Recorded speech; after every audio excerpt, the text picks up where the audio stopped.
Today, Gaming America is speaking with Brad Vettese, the CEO of Tally, to hear about the ways in which this company is enhancing the sports betting experience. Thank you for speaking with us today, Brad.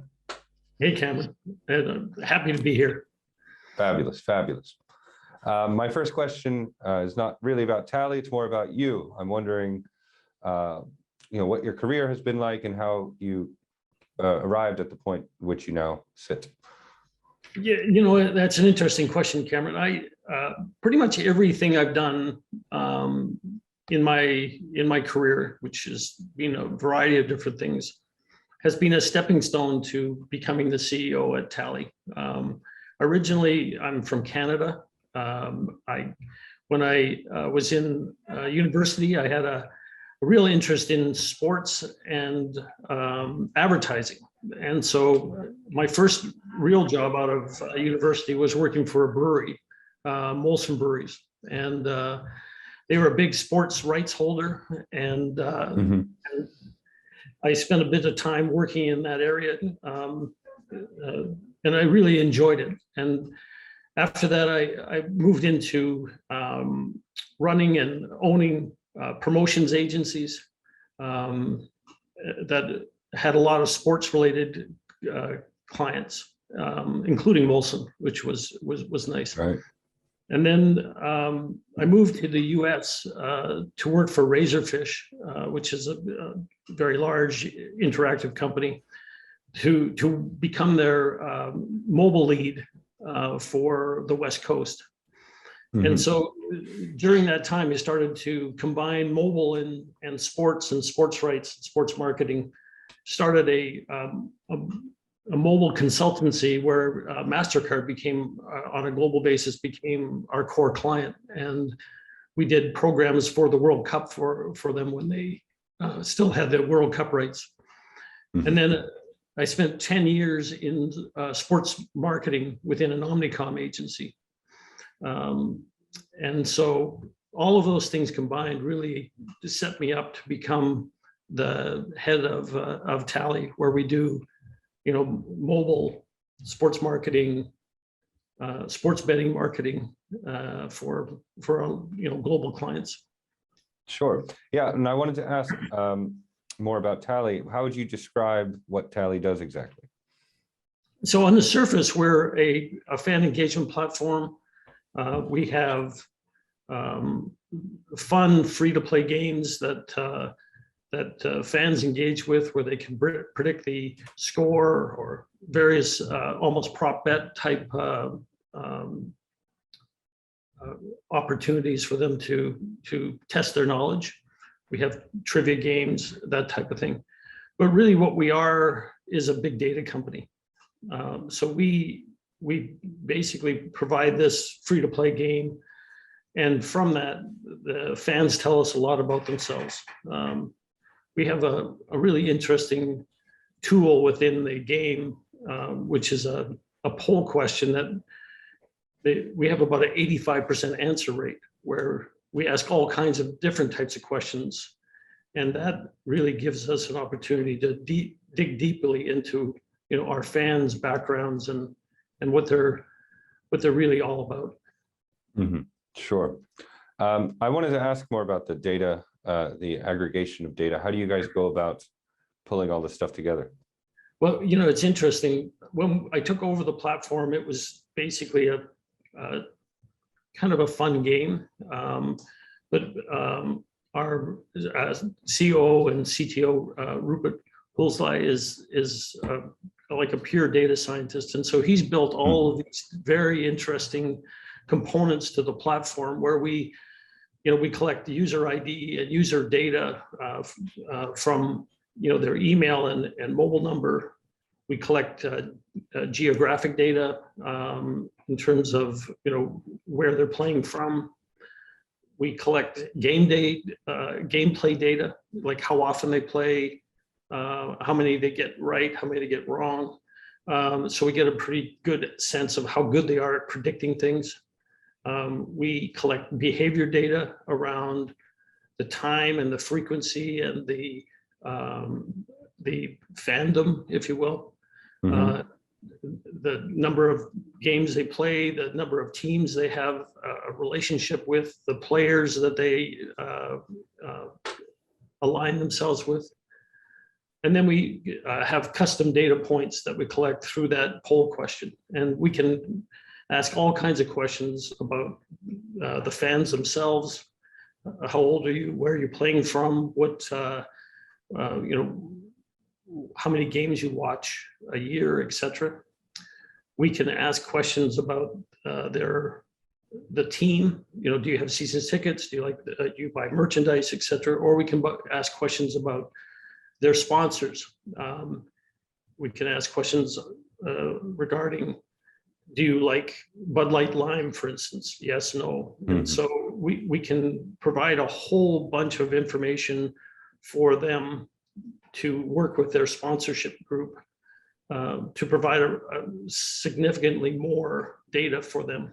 And we've done over 20 million of these prediction questions and 2 million poll questions. So we have a significant amount of data. That's a lot of poll questions. Sure. I was wondering, who would you say are the main beneficiaries of this data? I mean, the teams, obviously, teams and other sponsors are the direct beneficiaries of it. I'll give you an example. We're working with Ambev in South America. And so I'm actually back in the beer business, which is kind of fun.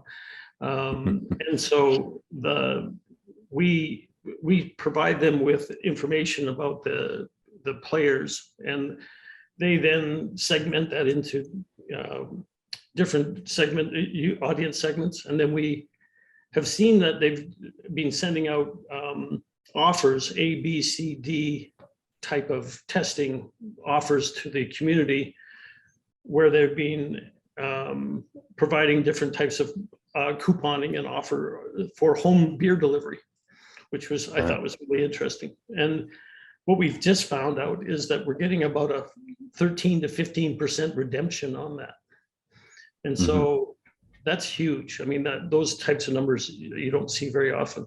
So you can actually see the direct line between someone playing the game and then using that data to drive real revenue for them. Yeah, so it serves a real purpose there.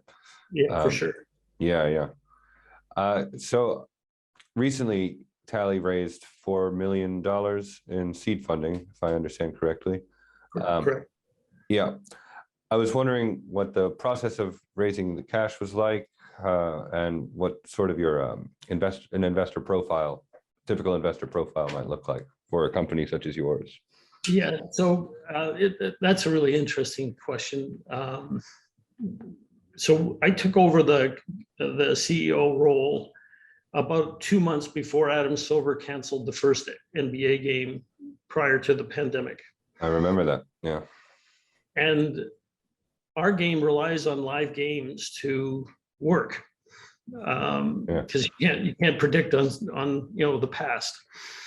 So it's been an interesting 2.5 years where you have to deal with the fact that your product is contingent upon other product being available, like NBA games or NHL games or etc.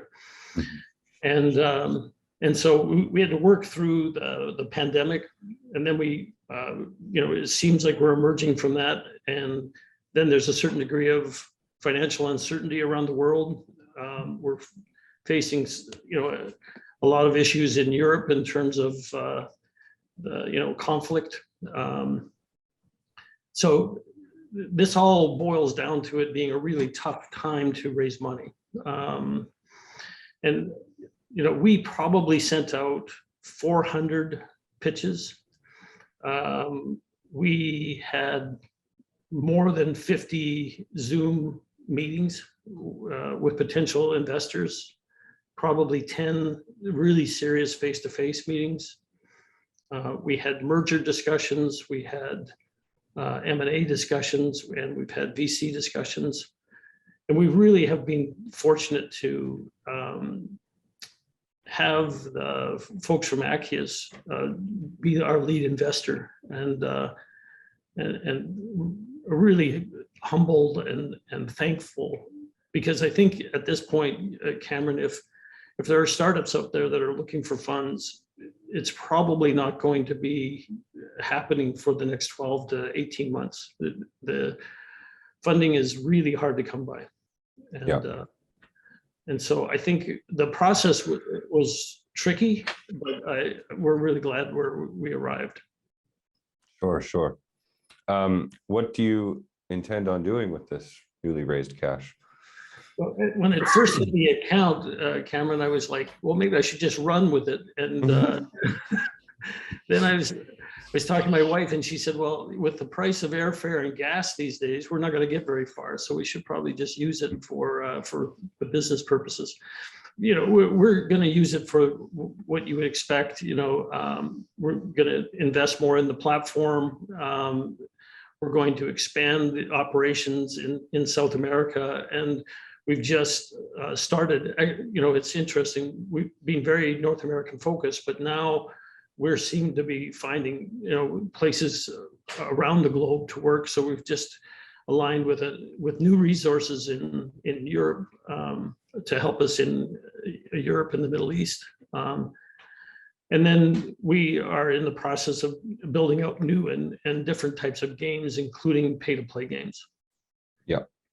And what is this process like in terms of expanding to new markets, or expanding in the US as well? How do you get the word out? I mean, from our side, it's a pretty small community. You know,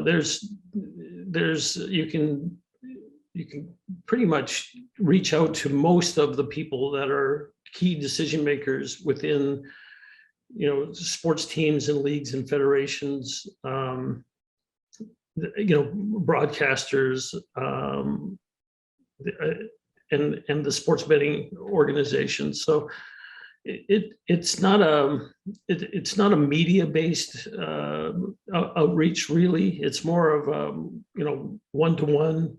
We use very senior and seasoned advisors to help us connect directly to senior people in those organizations and provide, you know, introduction to them.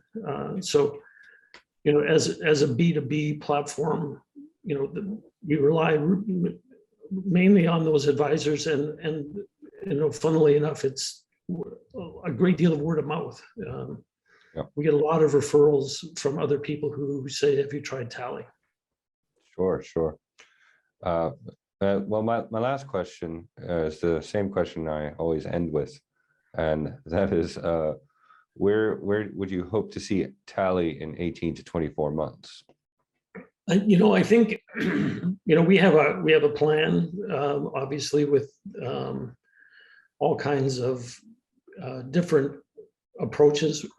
In an early stage like this, I think the key thing for us is to be very open to trial of different avenues.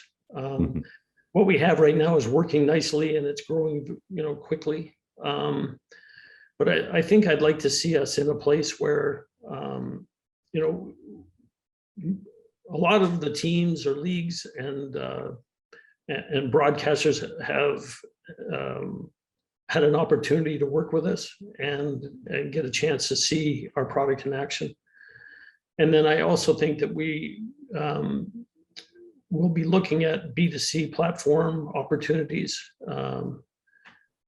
where we can take our game out to the, you know, individuals and do something that'll be fun in maybe a new type of pay-to-play environment. Yeah.